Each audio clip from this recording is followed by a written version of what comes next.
welcome to Step Up. Call your friends, get the cheesecake. It's still winter. Well, it's not winter, but it's cold. It's still cold. So I assume that you get all the hot things out and call your friends, WhatsApp somebody and say, Step Up just started. Today I'm excited because we have a lady that was on the program some time ago that many people followed and many people loved. So here she is again today with me, Elizabeth Campbell. Welcome. Thank you, Chantal. Lovely to be here. Oh gosh, I'm so happy to be here. This is the lady, just want to add, this is the lady behind the book, The Choice, which many of you have read, and she was also at the Covenant Conference 2019 where everybody, is that her? That was her.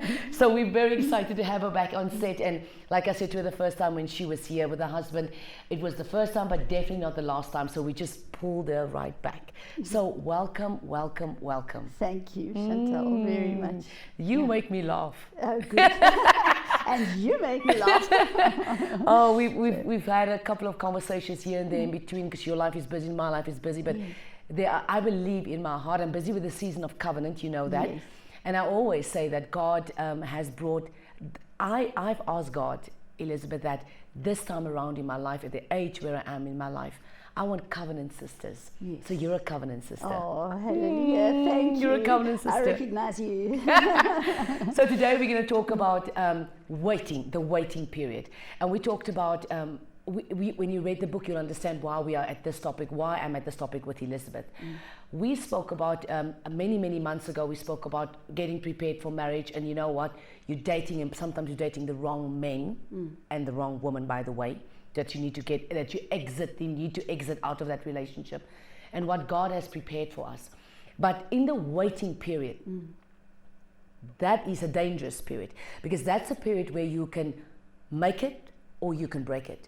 Because in the waiting period is where God's getting you ready for covenant. God's getting you ready for a righteous, holy, godly covenant. But the enemy also have a demonic covenant for you. And that's where we talk about the Ishmael and the Isaac. Your own man-made plan and your God-waiting plan. Absolutely. You know? So we're going to talk about you and a little bit about your life. And you waited 14 years. You were in your waiting period, literally for 14 years. So you've got a lot to tell us, girl. Oh, boy. I've got the T-shirt, I've got the DVD and the doctorate. and the selfie. And the selfie. Yeah, so I think I can speak from that experience. And when you say waiting for 14 years, that was after an incredible heartbreak, where I thought I'd make the man of my dreams, and I'd put all my eggs in that basket. And 48 hours before a wedding, all the guests there, the catering done, and the rug was pulled out from underneath me. So, you know, after that, I was like you would be. It would be natural and normal to feel suicidal and hopeless, because I was so angry, not at the circumstance, but at God, because I thought, how dare you allow me to fall in love with a man? All of this. And he wasn't just a man that I fell in love with. I fell in love with his nation and his city. He was a package deal. And I was left completely and utterly, as they say in the classics, screwed over. I was like a square peg in a round hole, because I'd also been deported. And this all happened, this romance in Israel. And my fiancé was an Israeli, a Jewish man, and I had converted to Judaism to marry him. So yes, the plans that I had bombed out. And you know, Chantal, then and there, I was in my late 20s.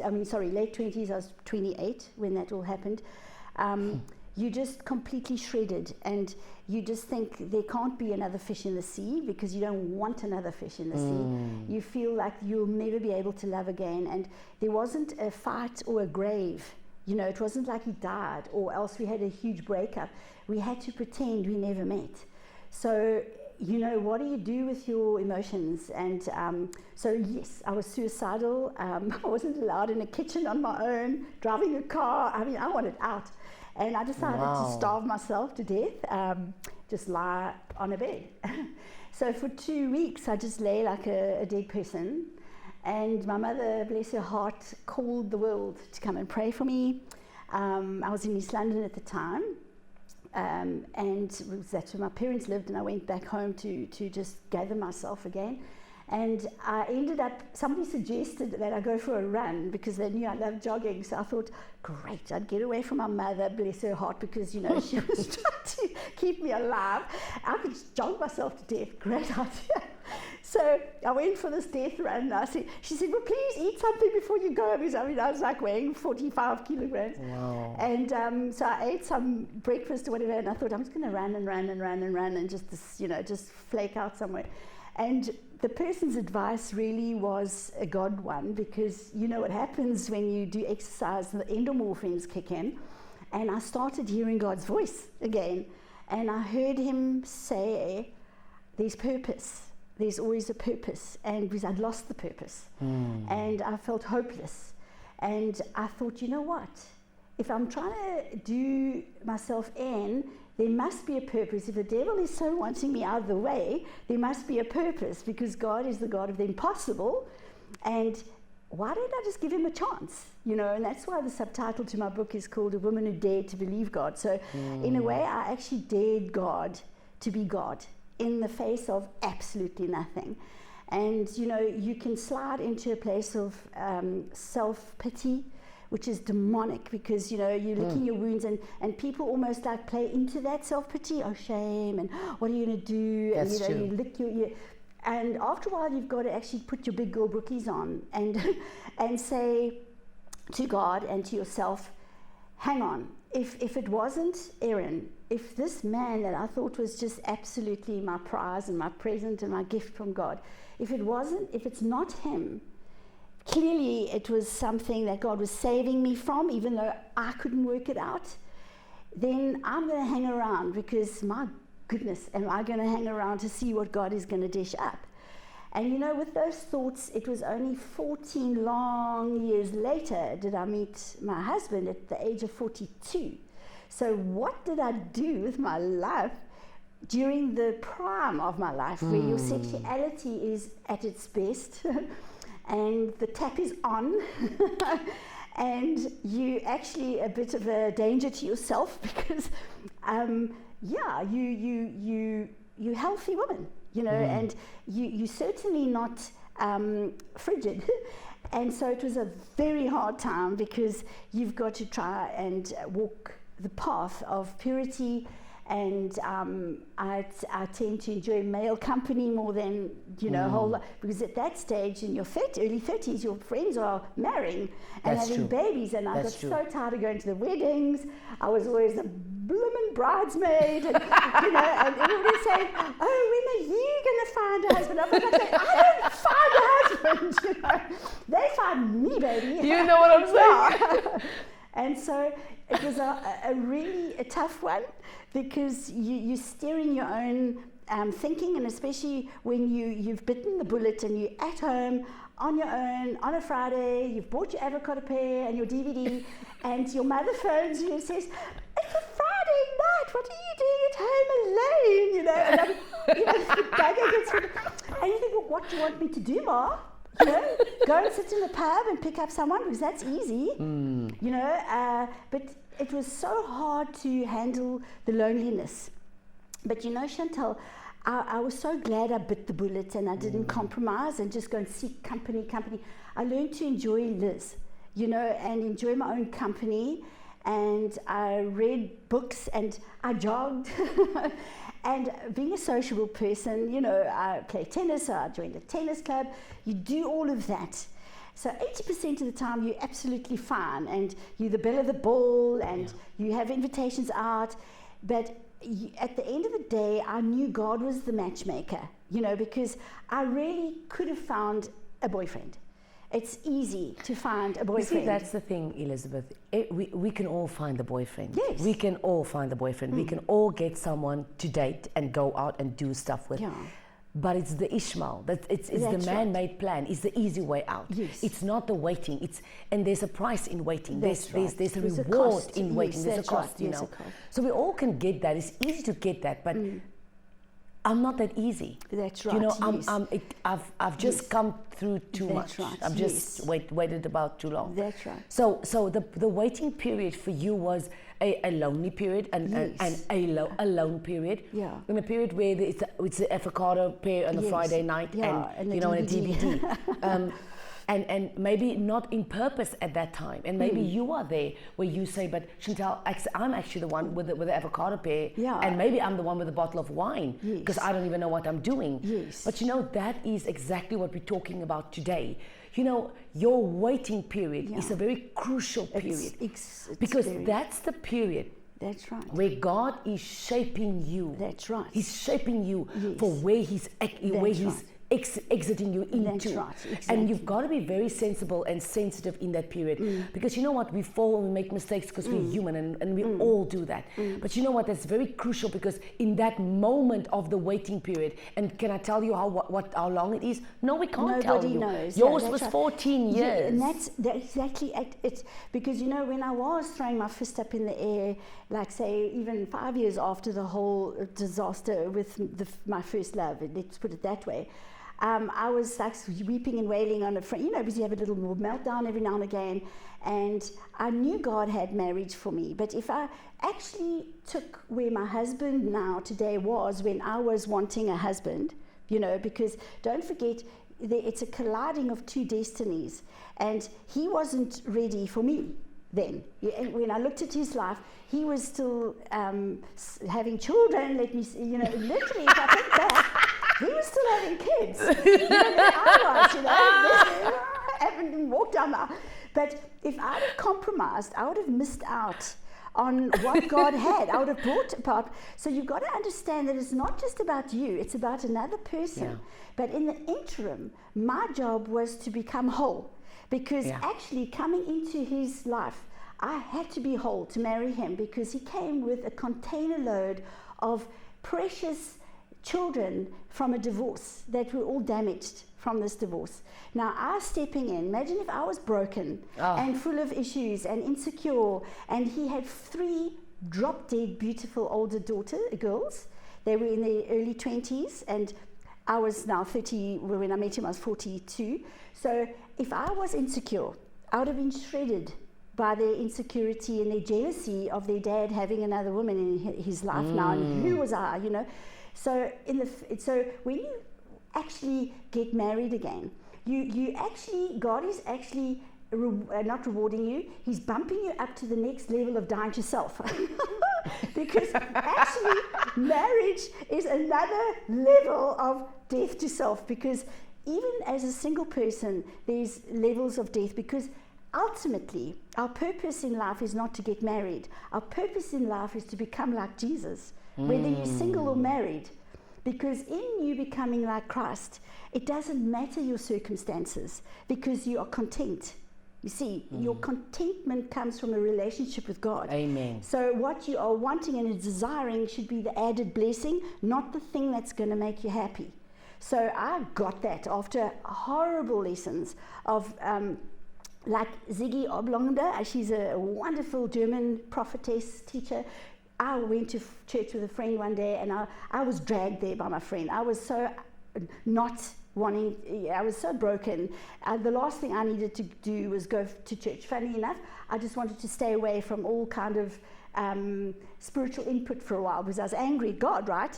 So I decided to do, you know, just be like AWOL for a bit. And you know, God doesn't fall off his throne when you get like That's that. He'll never leave you or forsake you. And anyway, I went there, sat like this, you know, at the back of the church, or, you know, carry on, babies. And, you know, halfway through, and I just sat there, you know, like slipped in my chair, like, yeah, guys, you know, just get on with it. I'm ready to take my friend home. And I was like really nonplussed. And halfway through her sermon, she stops and she says, God is speaking to somebody here. Yes, she's sitting in the back. I can't see because the lights aren't on there, but she's got red hair. And you, who's got red hair back there? It's my friend. Loaded position. I nearly fell off the chair. And she says, it's you. I said, no. Anyway, the church was going nowhere until I walked up to the front. And of course, I was so embarrassed. So I'm walking up the front of the church. Now the whole place is like, who's this? And you know what? I didn't even make it to the front because I was just slain in the spirit. Whoa. I was on the floor with a blankie over me because now, and she just, all I heard her saying was, great, let God talk to her. And she carried on with the service. And you know what, Chantal? I had an absolute aha moment with God. On there, I saw a vision of Yeshua, Jesus, and he was a little distance away from me, about 8 meters, so he wasn't close up, but he was walking, girl, and we were like on a salt pan, like there was nothing around us, there was nothing, just flat white. I was in what I had on that day, and he was walking with his back like this, and his hand was reached out like that, the camera. And he was walking, he was going like this, and he was walking, but his hand was getting further and further, and his eyes were like hooked to me, and he said, come with me, come with me. And I knew he was saying, lay down your right as a woman to get married. Lay down your right. I said, no, God, no. And he said, trust me, come with me, come, I dare you. And anyway, boy, all hell was let loose because I got up from there. I was so dafka. In Hebrew, that means like no. Dafka means like stubborn. I said, Father, you've coded me to be married. You know if you're celibate. You know. The taps are off and you're quite okay to be on your own. What? Saying no to marriage? What are you talking about? Me? Single? No. And he said, trust me. Just give it back to me. Just give it back. And I know enough about God to give him things because he gives it back in another way without you holding on. And you know, I realized I was making an idol out of being married. It was an idol. And I came to a day and a time where I was able to say, God, there it is. You take away, turn off the tap then for however long. But I'm not going to make this my focus. This is not going to be my focus. And you know, when he was like this saying, come with me, I knew he was saying it was within words with that were unspoken, get to know me, I'm your husband. And I just thought, well, I don't love you enough to make you my husband. And you know, it was a confession. I had to repent and say, Father, Jesus, I don't even love you enough to make you my everything. I've served you for all these years. I've said I love you with my mouth, but am I willing to actually go it alone with you? I don't know you enough.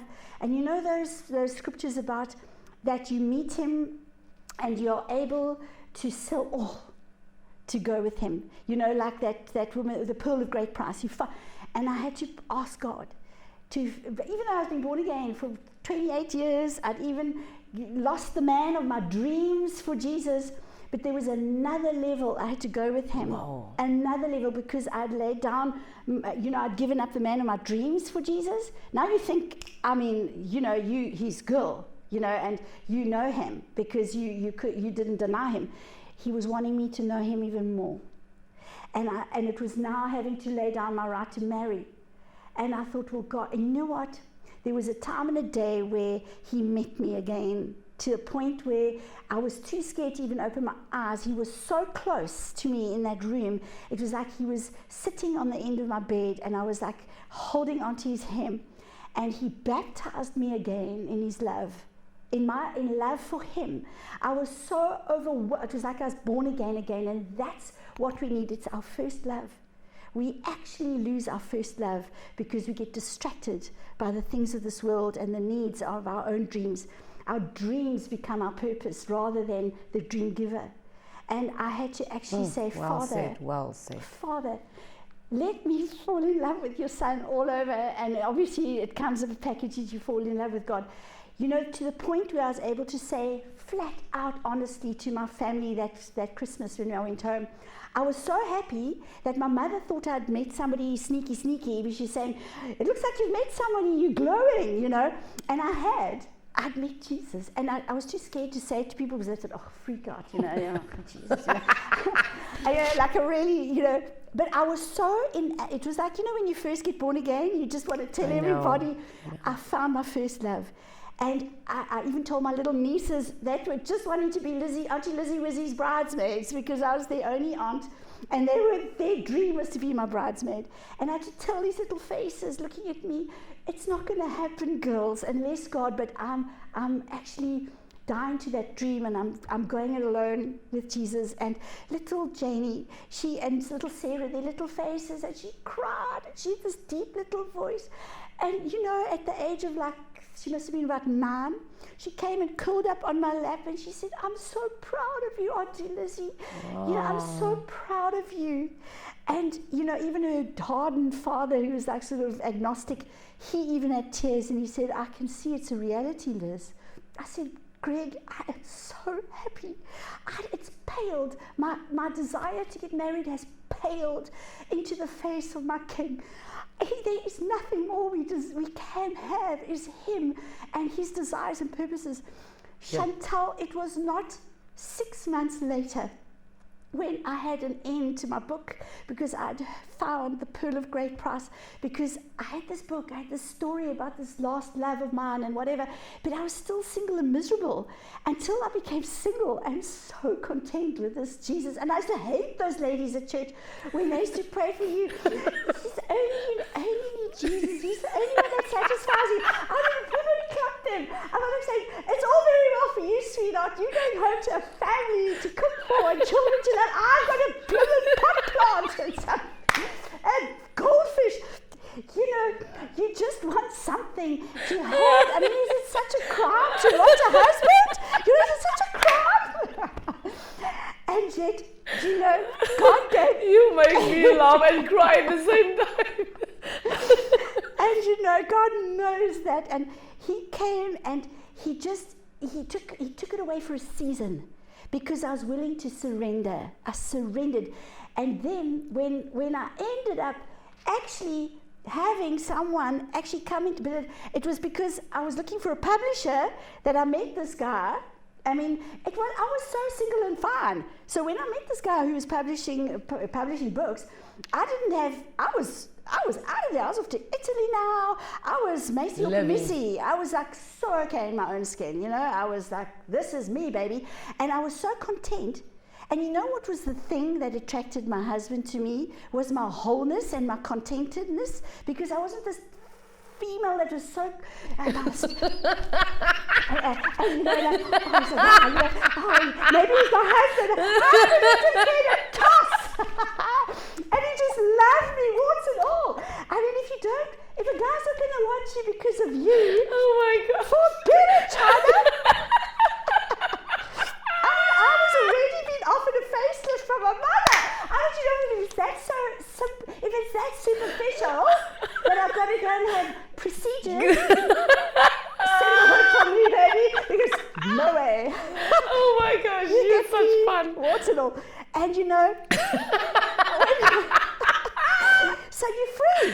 Because, if he's not going to love you, he's going to just trade you in for a younger model, isn't it? He too? is. He's going to know, he's going to have to love you for who you are. Yeah. And the rest is just a package, it just comes with the deal. So when Jamie came along, what did God show him?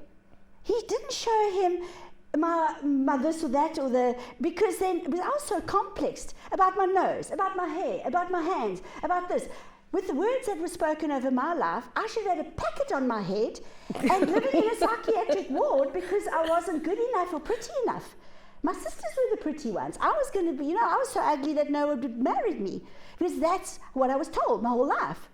Well, girl, God had such a camel man. Come on, sister.